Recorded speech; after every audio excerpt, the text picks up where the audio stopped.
In the aftermath of World War II, the victorious Allied nations dispatched numerous military expeditions to the Antarctic region. Did these battleships weigh anchor in the name of science and exploration, or did they set sail in search of something far more sinister, an evil that dwelt under the ice?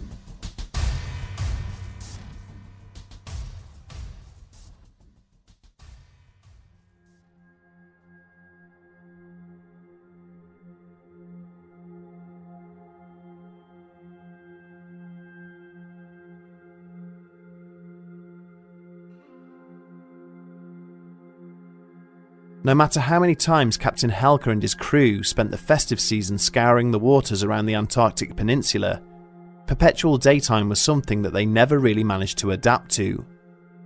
The unending periods of daylight made it considerably easier to detect the invaluable whale pods which they were desperately hunting, but it also reduced the ship's crew to little more than shambling, sleep-deprived zombies. This might have explained why the Juliana's lookout that morning had been so slow to react to the vessel that was now floating just a short distance off their starboard beam. Helker had been down in his cabin, staring dejectedly at his charts, in the hope it might somehow inspire him to reverse the fortunes of what had so far been a wasted journey, all the way from their native Iceland. Then he'd heard the shouting coming from up above.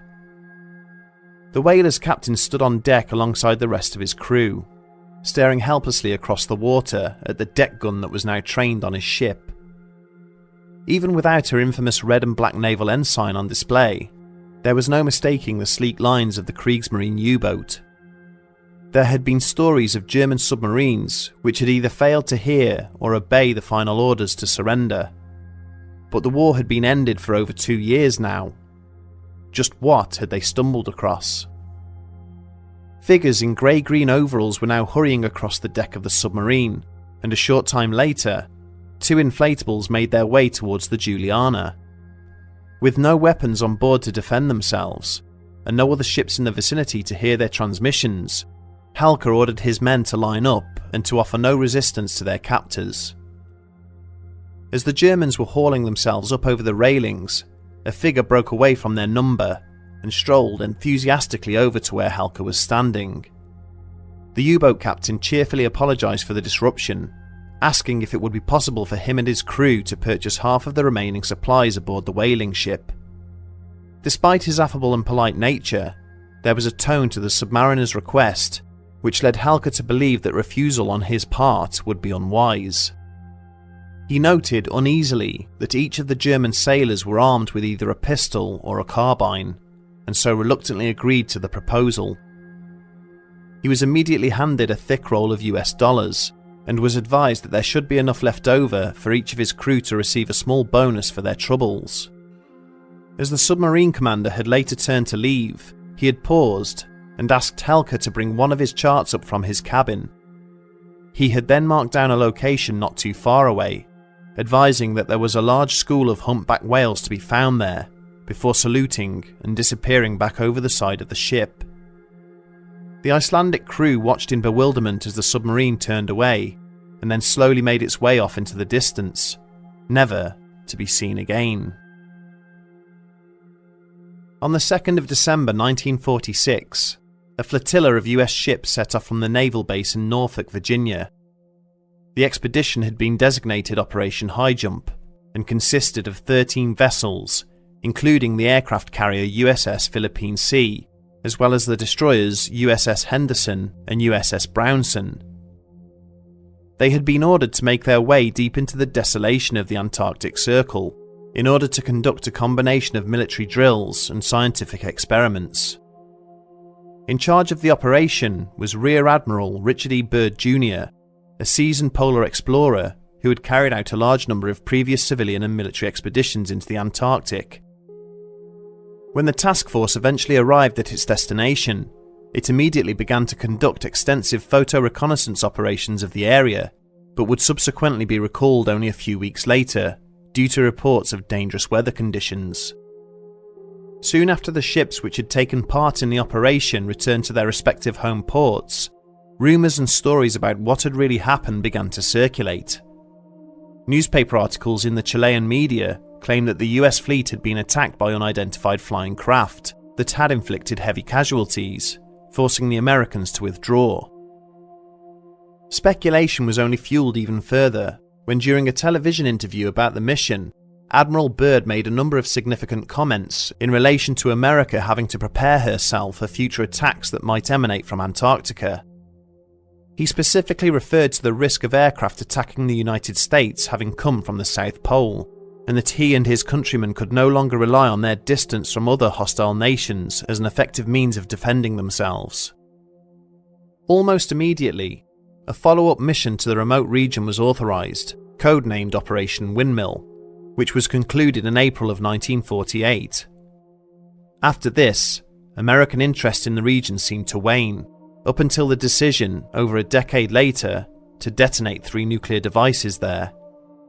The rationale for this action was to test the effects of high-altitude nuclear explosions in the Earth's upper atmosphere.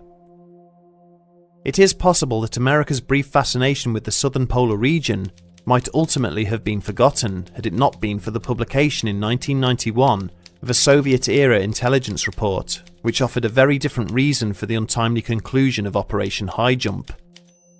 Allegedly compiled from transcripts of interviews between KGB agents and a handful of US sailors who were involved in the expedition, the leaked dossier suggested that the American fleet had been attacked and driven away from Antarctica by an unknown hostile power. The report details that by mid-February of 1947, the American ships were making their way through the Weddell Sea, when the USS Brownson became aware of unknown aircraft shadowing her movements. Initially, these were described as fast-moving lights off in the far distance, but as they gradually started to venture closer and closer, contacts also began to register on the Brownson's radar screens. As the US ships had closed up together, 5 of the craft had started to overfly the fleet at low altitude, dodging and weaving in and out of the tightly packed American vessels at breakneck speeds. Deeming their actions hostile, Captain Gimber ordered the Brownson's gunners to target the attackers, the destroyer immediately opening fire using her 40mm anti-aircraft cannons.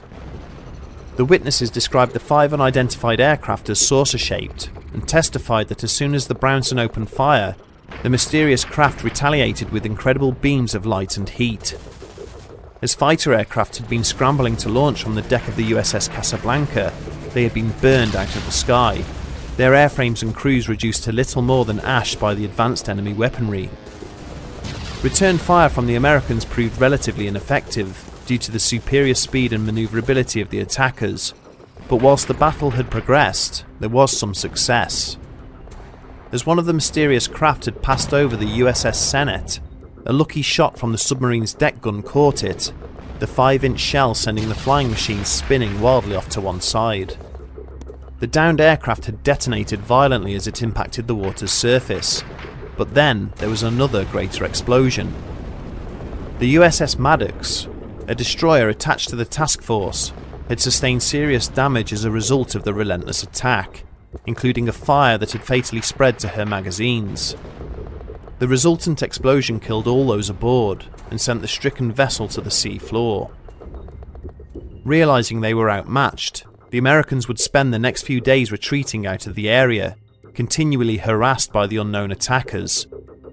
The writer of the report ended by speculating that the subsequent US mission to the region had also failed to defeat the forces that had been ranged against them, and that the Americans had eventually resorted to nuclear weapons in a final bid to defeat their mysterious opponent.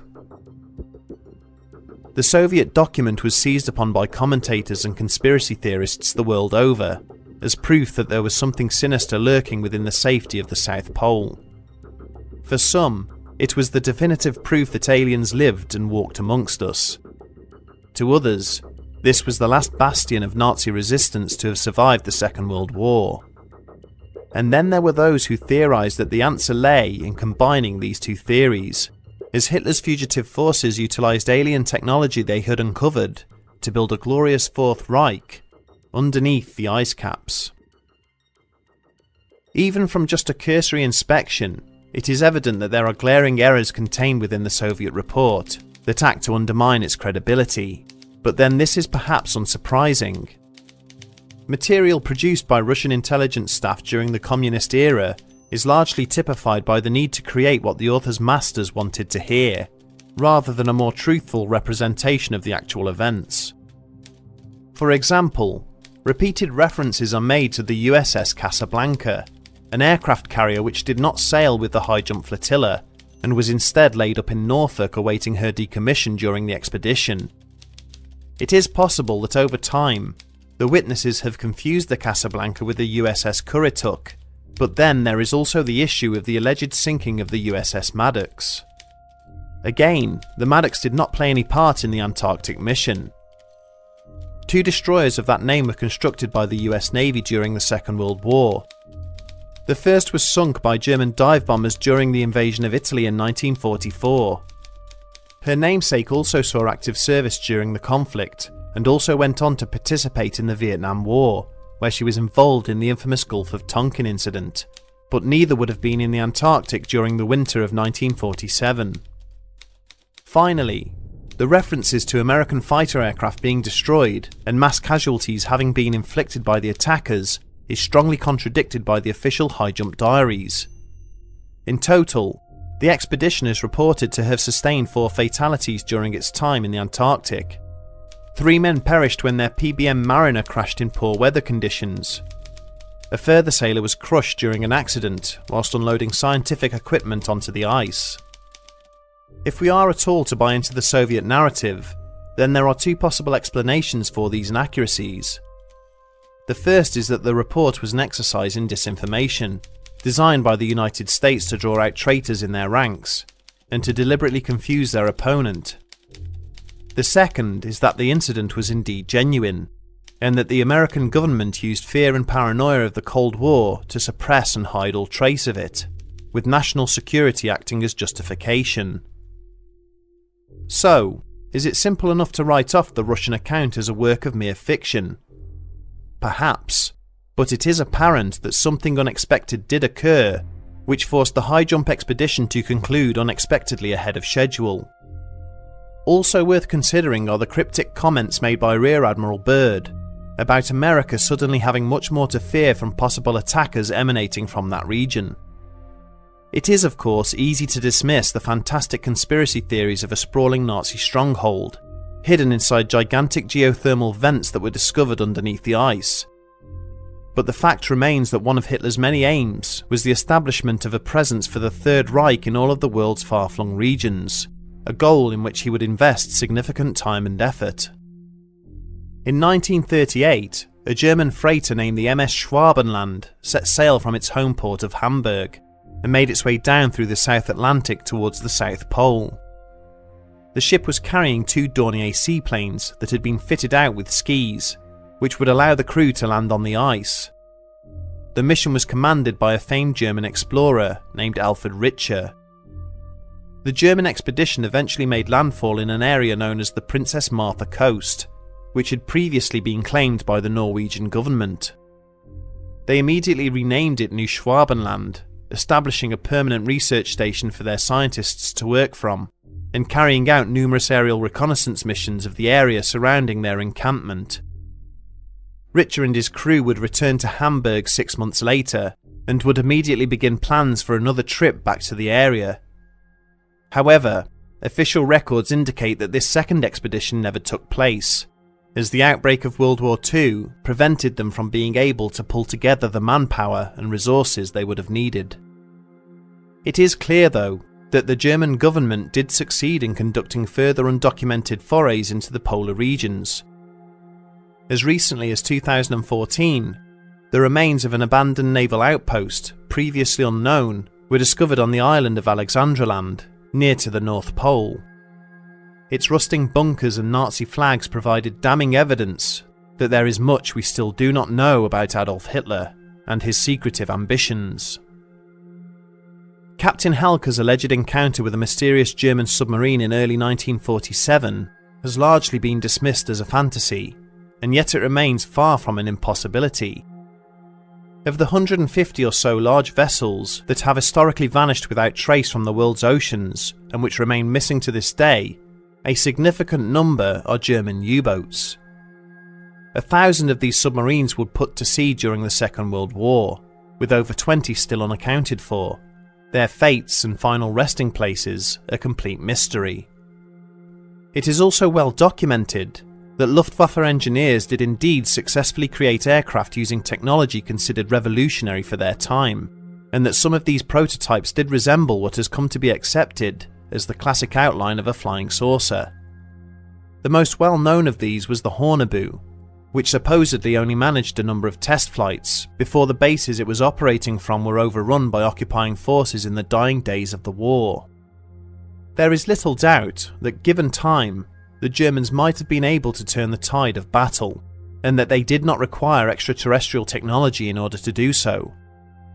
After all, German science, technology and engineering were instrumental in breaking the sound barrier, producing the first working long-range ballistic missiles, and the earliest example of a stealth aircraft. The Horniboo was not powered by Martian technology, but was allegedly one huge turbine engine, housed within a circular airframe. It was said to be capable of a speed and manoeuvrability unrivaled for its era, and it is terrifying to think of the losses it might have inflicted on the Allied powers, given even just a few further months of experimentation. Once the more fantastic and outlandish elements of the Operation Highjump saga are stripped away, what should easily be dismissed as a creative piece of science fiction does seem to retain a concerning amount of substance. It is uncomfortably apparent that the military might of the United States did encounter something unexpected during their post-war expedition to the South Pole. Something that they felt the need to repeatedly confront, and potentially even resort to nuclear warfare in order to vanquish it. Whether this mysterious force was extraterrestrial in nature, or was instead born out of the darkest crimes in human history, may never officially be known. We shall have to wait and see what other evidence waits to be uncovered, as human exploration of the Antarctic region continues. Who knows what abandoned settlements and sunken vessels lie waiting to be discovered, perfectly preserved, beneath the polar ice.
Bedtime story.